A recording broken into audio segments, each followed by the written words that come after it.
Big Daddy Browne. I'm here with Greg Thomas. We are talking Hedz. We're here for Dragonfire's 30th anniversary, and it is going to be a cracking night. Yeah, we got some big fights on tonight. Not only with Jackson England going for the title, we got Binny Folan going for the Nitro title, and we got Kaylee Hutt against Janae Harding, and they've got the junior featherweight or lightweight title, if I'm not mistaken, on the line tonight. So there's 3 belts. I'm excited for this. Like all Dragonfire shows, there's always generally a good vibe to go with it. The venue itself always goes off, and it's great. So I'm looking forward to a big night. It's cut down to 9 fights. It was 12, unfortunately, but as boxing goes, you know, it sometimes happens. We have a great heavyweight bout between H-Bomb and Troy Humbersome, which, being a heavyweight, I always like watching, and I think there's going to be some big bombs thrown. Well, with H-Bomb, you know that there's going to be bombs thrown every time that guy fights. I'm just worried that the ring's going to maintain the weight, because these are 2 big lads and 2 big guys that just go for the bombs. So there's 2 H-Bombs going to be going off in there in essence tonight. One of the fights that I'm looking forward to in particular is someone from my gym, Binny Folan, in the welterweight division. Yeah, Binny's a typical Irishman. He always comes to bang. And Hawkins is a man of the same mission when he was here on the last on Thunderdome 29. It was a heck of a fight, and I'm not sure if they had fight of the night for that. Now, Hawkins has been to America for this camp. He's been training with the Mayweathers, and there was a thing on social media where they all gave their predictions for this fight, and a lot of them went against the guy that had been training there and went for Folan, which went against the grain a little bit. So I'm going to be really intrigued to see how this one plays out. Well, with Binny, it is never a boring fight. You wouldn't say he's a world beater by any stage, but he does come to fight every single time. He's in the gym constantly. He's training his ass off, and he really does the job when it comes to the night. So I remember the last time he was here, he just generally surprised me with the skill that he came out with. So I'm really looking forward to that one. Okay, we will be with you throughout the evening with the winners of all 9 bouts. Stay tuned. From us, the Talking Heads, that's all for now. We're here with that man, Binny Folan. Binny, you're just hours away from your fight now at Thunderdome, and this time you've got a Nitro title on the line. How are you feeling? Like I'm always feeling violent. Tell me a bit about your training camp this time. Done it smarter. You learn every time. Nurse the concussions, nurse the injuries. I'm in the best hands possible, you know that. So I'm perfectly happy with how I did everything. Yeah, everything went well. Now, your camp started off with 4 fighters, and due to unforeseen circumstances, let's say, you've gone down to 2. That's yourself and Jackson tonight. So what's the mood in the camp with the other 2 guys that have put so much effort into their fight, but they've just been pulled out? I'll be honest, it's something that I've tried not to discuss with the others, or because I don't want it to drag me or the others down. It's happened. We'll deal with it like we always deal with it. Any adversity in our camp, we always deal with it head on. We'll deal with this again, no problem. Lovely, Binny. Grilling, I wish you the best of luck, man. Good luck. Okay, I am joined here with Action Jackson England. Obviously, this is pre-fight, mate. What your opponent name is Rivo, is that correct? Yes, that is correct. Yes, very correct. Yes. How do you see it going? Obviously, you've looked at it, you've done it in your head. People from the gym have also fought him, so you're familiar with it. How do you see the fight going yourself? I think I see it going quite well. I feel that I've got enough power to be able to stop him. He does a lot of things that I see that are very, unnecessary, that a lot of people haven't capitalised on. So I feel like that I'm the one to be able to capitalise on it. Now, we are in the same gym. I obviously see you all the time, and mate, you're in absolutely sensational shape. I personally don't see it going the distance, but this is boxing. You never know what goes on. Now, he is a very tough older man, like he's 34 years old, had a million fights, you know what I mean? So I see it being a great test for you. Now, just to let everyone else know as well, we are both going to be over in the UK on the 27th of July. So not looking past this fight at all, but just to let everyone know, I'm going to be on the 27th of July in York Hall, and Jackson's coming with me. So how do you feel about that, mate? More excited than anything, to be able to come across not only with my inspiration, but just with a good friend, come over with Jay, come over with Lucas, be able to have the opportunity to fight on a world stage like that is absolutely amazing. So you've got 6 rounds tonight to do the business. Mate, wish you all the best and good luck. Hey, I'm here with Janae Harding at Thunderdome. Janay, you've been fighting a lot in Bellator lately. What brings you across to Perth to take part in a Thunderdome event? I just got the message from Tony, and he asked me to take up the last minute fight. I think Kylie had a pull out from her original opponent, so I'm a replacement, and we're just coming over from Sydney and having a little bit of time to box. I always love boxing. This will be my 5th professional boxing fight. I just like to stay active. It keeps my weight down. It keeps me, in the gym training as much as I possibly can. So yeah, it's always fun. So you've got quite a tough opponent in Hedz tonight. She's actually the Australian champion at the minute.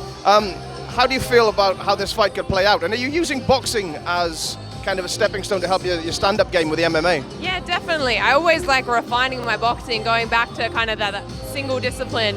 And I know that I've got a tough opponent in Kylie. She's not going to be easy to stop, and I'm known for getting the KO, the TKO. So I'm going to really have to look at staying clean and sharp and long, and working on what I've been working on with Anne Redwood at Grange High Performance. We're really excited to see that fight tonight. This is going to be a head banger, I think. So good luck to you. Thank you very much. We're here with Perth's own Francis Chua. Francis, you're coming in hot from 2018 off a huge win, but since then, injury struck.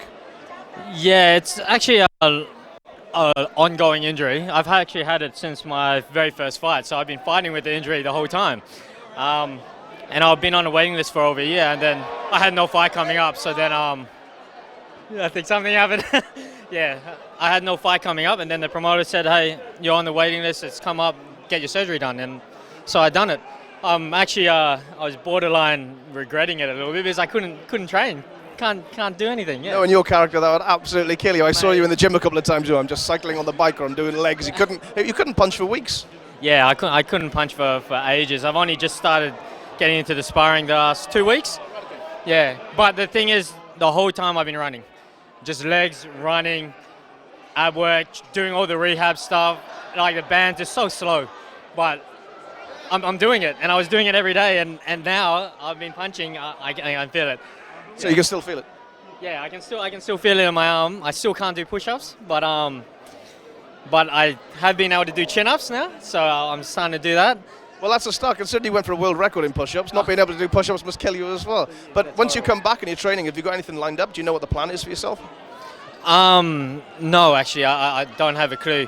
I told the promoter I'm ready to fight right now, but yeah, I told him, I got to wait on Jay. So, yeah. Well, you're in capable hands. I'm sure Jay will help you with recovery. Wish you all the best, mate. Good luck. Okay, I am here with Perth's own, the Timor Sea Terror, Steve Gago. Steve, you're in training right now, ready to go to Macau to fight what could get you a top 10 world ranking. Yes, that's right. We're fighting a Filipino fighter that's had 14 fights, actually 14 wins, 7 losses against Adam Abdelhamid. Okay, tell me what the preparations are, because they didn't give you a date for this fight for some time. Yeah, that's right. So I didn't find out for quite some time, but we finally got notice 6-7 weeks ago that it'll be on 1st of June, all finalised, ready to go. So 2 weeks out. Beautiful. And the last time we saw you fight, that was in the semi-finals. Well, last time you fought for this title was in the semi-finals. You looked $1 million. Since then, you've come back. You were at the last Thunderdome, and you looked $1 million again. You're on a real roll at the minute. You really look like you're going somewhere. How are you feeling within yourself about it? I'm feeling very good. Probably the best training I've had so far. I've done 10 rounds before. I'm going to go harder again, this time with more training as well. So, and this guy that I'm fighting has fought my recent opponent, and they went toe-to-toe. I felt that I outboxed James, and I'm hoping to do the same thing as well. Okay. Well, I hope that Perth and Australia itself get behind you for this, because you deserve everything for it. So good luck to it, man.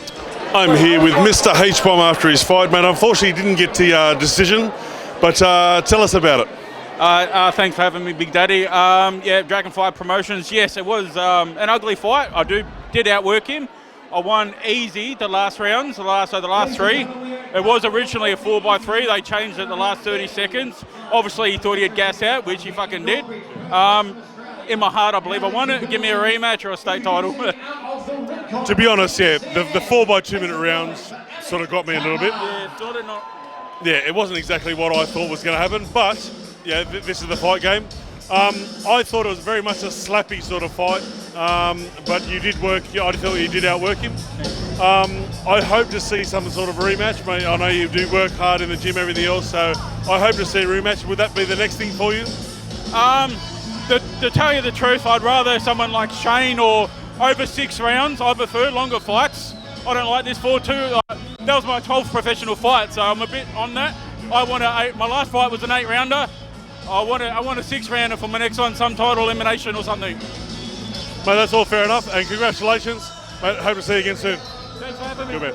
I'm here with Richard Lockett, straight off, I think it's his 3rd win here at Thunderdome. You're starting to rack up the wins every time you come. Yeah, so had to think there, mate. Yeah, too many fights. Yeah, that's 3 at Thunderdome. How are you finding? Are you settling into the boxing side of things now more than you are? Because you're known for your MMA and your Muay Thai. Yeah, obviously MMA, did the boxing to try and pick up my hands, because obviously some of the boxing talent here compared to MMA, it's just not the same. So getting in there, mixing it up with those boys, it's lifted my game a lot, and I did want to show that tonight, that I've been working on my boxing as well. So. Well, I think it really did show, because you're known as a come forward, up close, you take the range out of the fighters. You did that tonight, but there was also a lot more boxing prowess about you, and it seemed to pay off. Now, you stopped the guy in the 2nd round. Do you feel that you worked that jab and you slowed him down, or do you think there was a little bit of his will just wasn't there? It felt like it. I really relaxed there, and like I said, I was landing my jab. Felt like I was going to sit down on some harder shots, and it felt like he did break a little bit. I have to see it back though, mate. But I mean, you wouldn't walk out of the fight if you weren't broken, so it is what it is. 100%, Richard, you're getting better and better every time. Look forward to seeing you next time. Thank you, man. Okay, I'm here with the Bullet, Michael Kaplan.